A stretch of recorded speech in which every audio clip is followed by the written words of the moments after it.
Hey everybody, Coach MJ here with this week's episode of TriRight Coaching Live.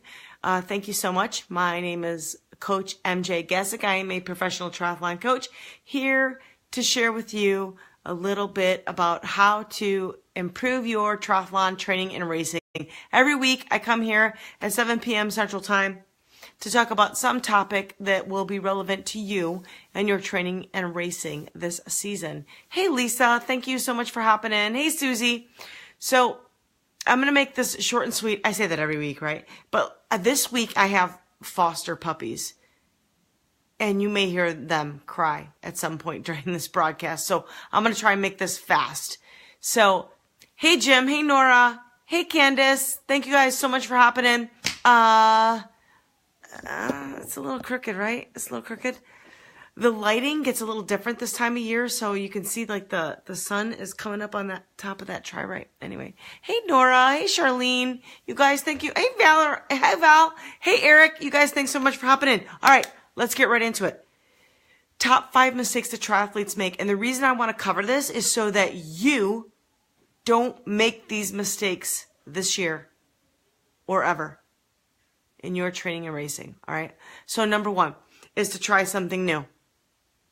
Yeah, you've heard it before. I know you have. We've all heard it. I've ignored that advice, and it bit me in the butt, and I guarantee it will do the same to you. The thing is, and especially when you get into longer distances and you put yourself in a group of triathletes that you think that maybe know more than you, you will go through transition as you're putting your stuff away and say, "Ooh, I like that idea," or "Ooh, look at that person did that. Oh, that person's probably faster because I'm going to try that." Don't do that. I mean, walk into your race with your plan and stick with it. And if there's something that new that you want to try, that you see that's really cool, save that till the next race so that you have time to practice whatever it might be. Okay? Hey, Vil. Hey, Lilia. Yeah. Hey, Chris. Lisa, yes, they are really cute, but they are very vocal. I just fed them, so I thought they would take a nap, but they're a little whiny right now. Do you hear that? Can you hear it? I'm not sure if you can hear it. Hey, Cherie. Okay, so number 1, do not try anything new. This applies to triathlon, but it also applies to marathon running. And I think my very first mistake with trying something new was actually in a half marathon. I did something new and it was horrible, a horrible experience.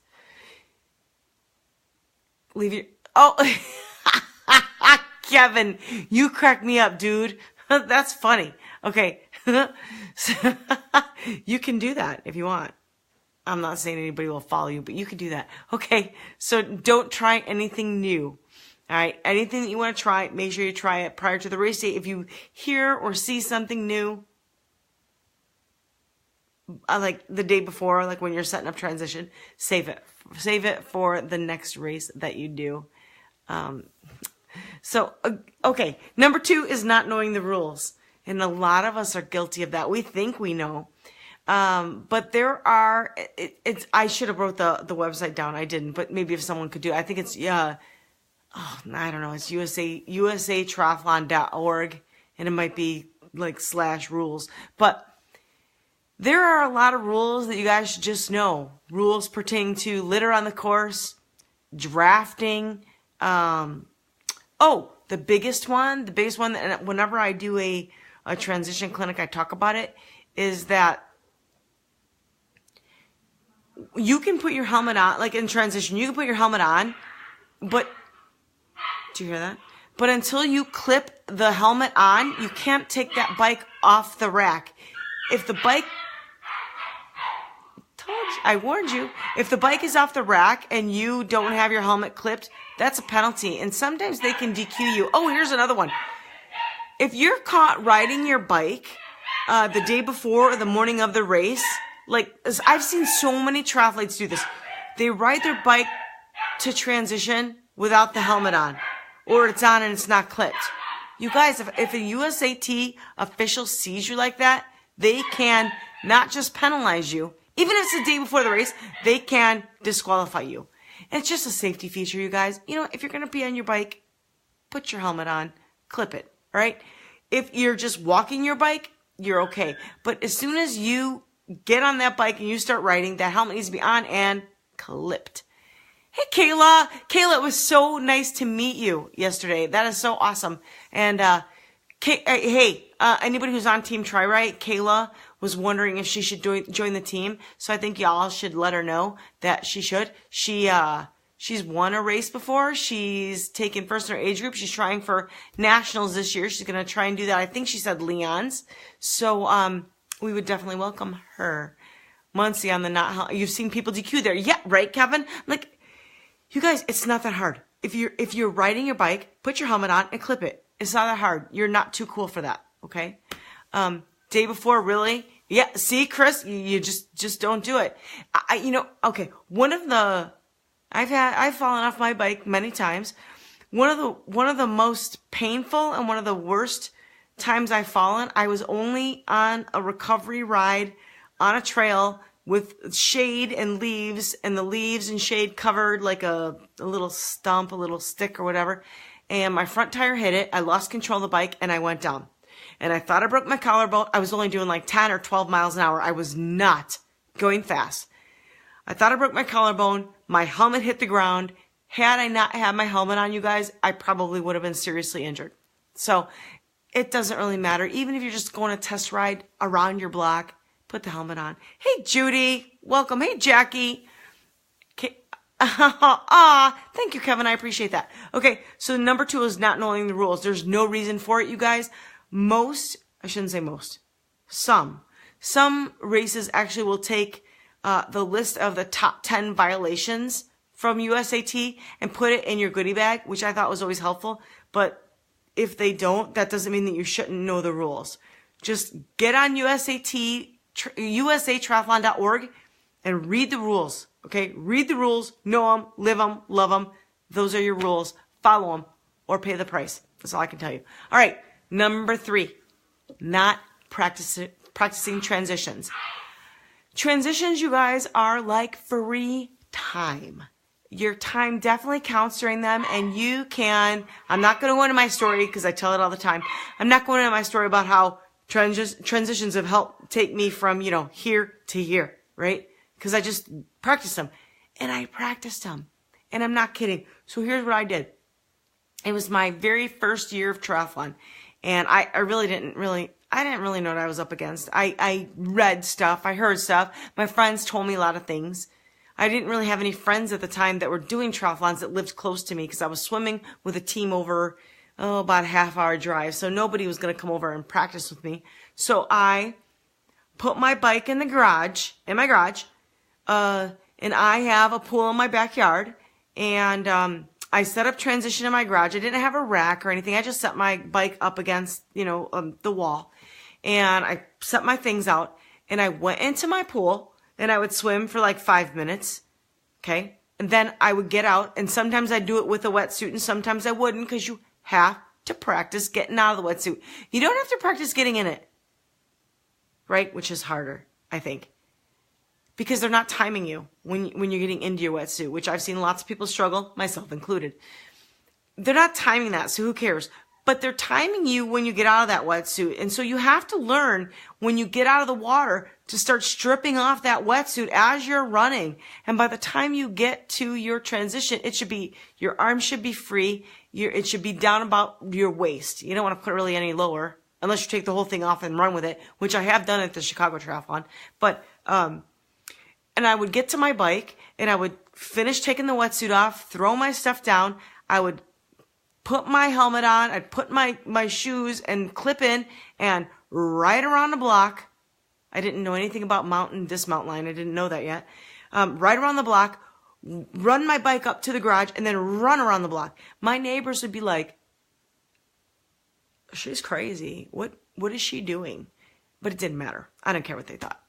I still don't care what they think. But those things seriously helped me, you guys. And I started that my first year, and then every year I practiced. Maybe I practiced more in my first year because after you do it a while, you kind of know. The other thing that I found really helpful with transitions is to visualize it in your head, particularly the night before. So as I'm laying down to go to sleep before my race the next morning, I close my eyes and I think, okay, I'm running out of the water. What's the first thing I'm going to do when I get to my transition? Oh, well, my wetsuit's going to be halfway down. I'm going to rip off my cap and goggles. Actually, I usually do that on the run too. Throw them down, get my wetsuit off, step on it, get one leg out, step on it, get the other leg out. The next thing I'm going to do is I'm going to put my helmet on, I'm going to clip it. I'm going to put one sock on, then a shoe, other sock. So I would sit there and think about that. Mentally visualizing what you're going to do is helpful. And a lot of professional athletes do that. They sit there. So basketball players, they envision themselves standing at the 3-point line, making that shot. They just do. It's helpful. So I think it's worth a shot, right? It's worth a shot. Oh, I'm missing some comments. Hey, Leslie, the neighbors were right. Kevin, yes, they were. And that's okay. I don't care. I don't care. I got good in transitions. That was the goal. I don't care what my neighbors think. Hey, Donna, visualize. Yes, Lilia, see that? I mean, it's very, very helpful. Okay. So you make sure that you practice them. And for those of you local to Chicago, I usually do a transition clinic sometime in May. I'm waiting for the weather to warm up, although it's getting better now. We usually do one, and I have people bring everything with them.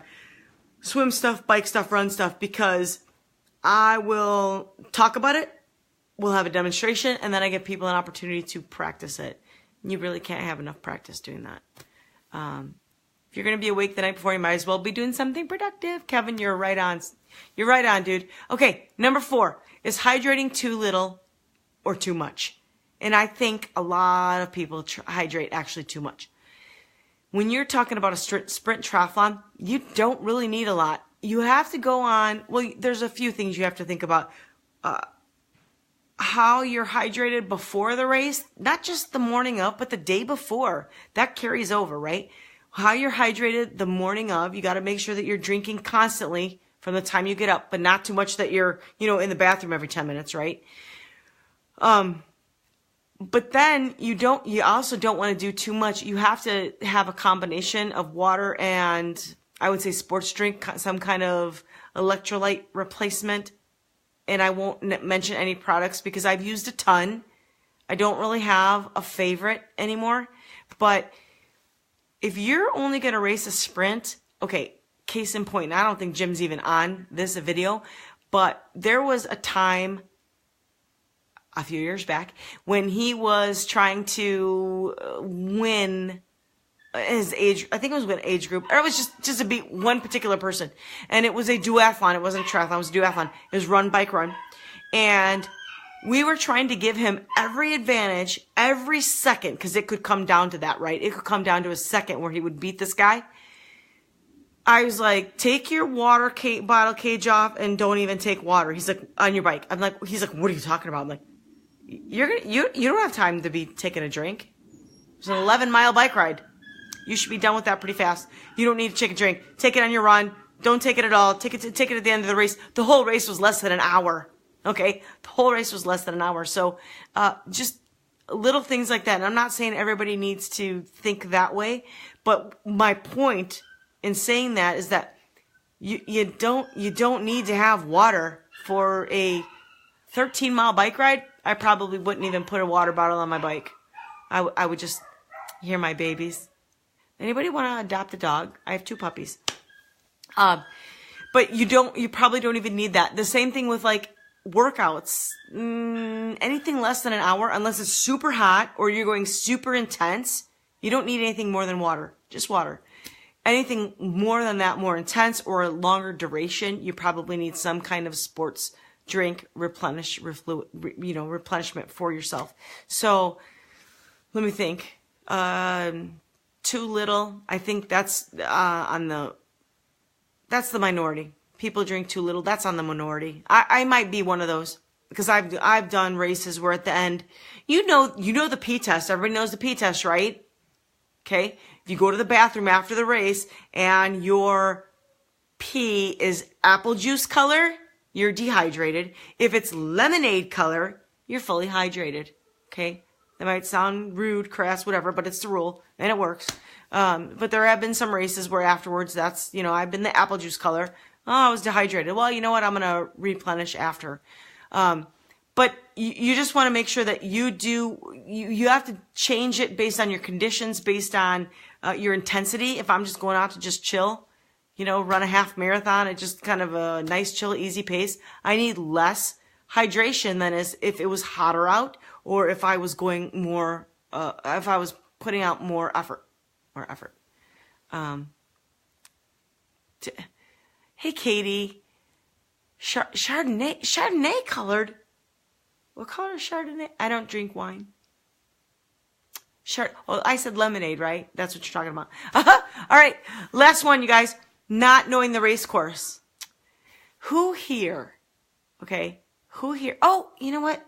I want to ask you guys all a favor. There's 18 of you on this broadcast right now. All 18 of you, what I want you to do is post in the comments a mistake that you've made that you have learned something from. Because somebody, I promise you, somebody watching this video is about to make that same mistake, and you can prevent them from doing it.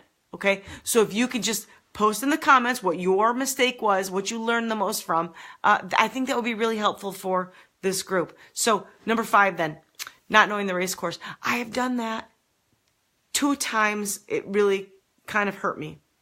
The first time, it was Lake Zurich or Lake in the Hills. I think it was Lake Zurich, but not the same Lake Zurich as you know it today. And I remember getting out of the swim, and I got on the bike, and there was nobody in front of me, and it was a 2-loop, and it said loop 1, loop 2, and for some reason I was like, well, I don't want to make another loop. I want to go to the second loop, and I'm riding, and all of a sudden, like 15 minutes in, I'm at mile 21 or 23 or something. I thought, shoot, I went the wrong way. I had to turn around and come back because there was nobody in front of me at the time. All right, because usually you just think, I'm just going to follow the guy in front of me. That's what we do. I didn't read the course map, and for some reason I had a brain freeze, and I didn't realize that I had to do the first loop first, because I was like, it said first loop, second loop. I'm like, I don't remember, but all I know is that I had to turn around. It cost me a couple minutes, cost me an age group slot. From then, I started looking at the maps. I started listening at the course talks. I had another one. I'll give you a second one. It was a half Ironman it wasn't Dallas. It was Texas somewhere. It was a Triathlon. It's a big organization now. Anyway, so like a few weeks before the race, I said something about there was an elite wave, and I'm like, well, what does it take to be in the elite wave? And it was just a question. I wasn't asking to be in it. But they didn't answer me, and instead all they did was put me in the elite wave. So here I am, with the silver cap, and there was only, 25 elites. It wasn't a very big half Ironman. And I'm like, I'm going to, this is an honor. I'm in the elite wave. I'm going to go in the very first wave of this race. I'm going to do it. There was, some of you may know who she is, Lauren Jensen, a professional triathlete. She was in my wave, So here I am. I'm just going to swim, and I'm going to follow everybody in front of me because they're elites and they're faster, and I didn't look at any course map. Well, I was the first one out of the swim. Write that down. That never happened again. But anyway, as I'm coming out, I was like looking to the left of me and looking to the right. I'm like, I don't know where I'm supposed to go. I don't know. I'm like, am I supposed to go to this ladder? Am I supposed to go down to that one? Oh my gosh. I was like, I am screwing this up big time. Here I am. I'm leading the race, right? For the whole swim, the whole 1.2. Woohoo. Right.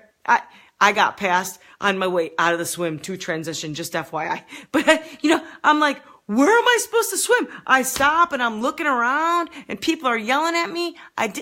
My own fault, you guys, because I didn't look at exactly where I was supposed to come out. I didn't look at what I was going to be seeing. I didn't pick any sites, any points that I should be referencing as I was coming out of the swim. My own fault, because you know what? I relied on people to be in front of me, and they weren't there. And it's a good problem to have, right? But still, I got mad at myself because there's no way I should have screwed around and started trying to look at where I was supposed to go. I shouldn't have relied on anybody else. Rely only on yourself. That's why there are course maps. They're usually on the website, on the race website. There's usually maybe maps in your goodie bag. The course talk, listen the morning of, look around, check out your surroundings, know where you have to go. Okay. That should never ever be a mistake any of you make. All right. So very cool. Kevin. Yes, exactly. Right. All right, you guys. Not knowing the race course, don't ever do that. So for the people that have watched this broadcast, now you have the knowledge of the top 5 mistakes that triathletes make, so you will not make them. Right? Right? Promise me you won't, because that's what I'm here to do, is help you so that you don't make the same dumb mistakes that I made, right? Okay, so that's it for this week. I told you to be short and quick because I'm going to take these puppies out for a nice run so that they sleep through the night. Next week's topic is going to be pros and cons of wearing a wetsuit. And this was a topic that was suggested to me like last summer, but it was so late in the season I decided to wait until this year. So pros and cons of wearing a wetsuit is going to be next Sunday, 7 p.m. If there are topics that you would like to hear about, something that maybe you're struggling with in your triathlon training or racing, you can post them here. I read everybody's comments, or you can PM me if you don't want anybody to know the questions coming from you. I can keep that totally anonymous, but my goal is to help each and every one of you have a better, faster, more successful season than you've had in the past. Okay?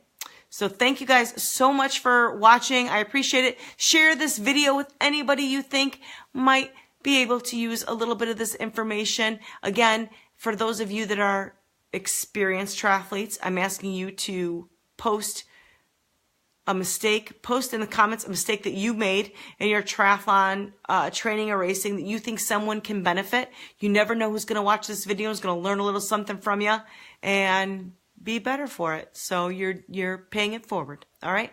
Thank you guys so much. I appreciate it. And I look forward to seeing you all next Sunday right here, 7 p.m. Central Time. All right. Have a great week.